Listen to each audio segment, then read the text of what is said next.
பூச்சி விரட்டி கால்நடை கழிவுகள் தாவர கழிவுகளை பயன்படுத்தி எண்ணெய் தயாரிப்பார்கள். நான் பயிர்களின் உள்ளே உள்ள பூச்சிகளை விரட்டுவேன், ஆனால் பூச்சிகளை கொல்ல மாட்டேன். நான் உழவனின் நண்பன். நான் மண்ணை விழுங்கி உமிழ்ந்து கொண்டே இருப்பதால் மண் வளமாகும், அதனால் மண் சக்தி உடையதாகவும். நான் மண்ணை தோண்டிக் கொண்டே இருப்பதால் மண்ணிற்கு நல்ல காற்றோட்டம் கிடைக்கும். நாங்கள் நிறைய பேர் இருந்தால் அந்த மண் நல்ல மண்ணாகும். ஆனால் மண் நஞ்சாகி விட்டால் என்னால் உயிர் வாழ முடியாது. மகிழ்ச்சியுடன் இருந்தனர்.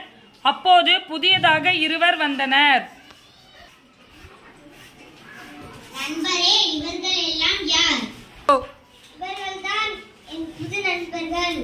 இவர்களை பயன்படுத்திதான் நான் அதிக விளைச்சல் எடுத்தேன். நீங்களும் இவர்களை பயன்படுத்தலாம். இவர்கள் கூறுவதை கேளுங்கள். ரசாயன உரம் பல்வேறு ரசாயனங்களை பயன்படுத்தி எண்ணெய் தயாரிப்பர் அதிக விளைச்சல் தருவேன். Very good. எனக்கு அருகில் உள்ள மண்ணில் இதே ரசாயன உரம் தான் இட்டார்கள். தொடக்கத்தில் விளைச்சல் நன்றாக இருந்தது, ஆனால் போக போக மண் வளம் குறைந்துவிட்டது. மண்ணை நஞ்சாக்கினால் நாங்கள் எப்படி வளர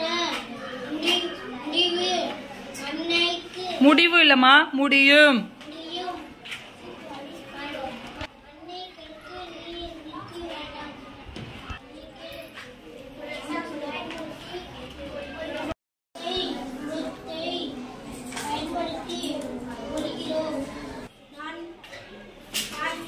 நான் தான் செயற்கை பூச்சிக்கொல்லி. நான் பயிர்களை பாதிக்கும் பூச்சிகளை கொள்வேன். பயிர்களை பாதிக்கும் பூச்சிகளை மட்டுமல்ல, வண்ணத்து பூச்சி, தேனி போன்ற எங்களையும்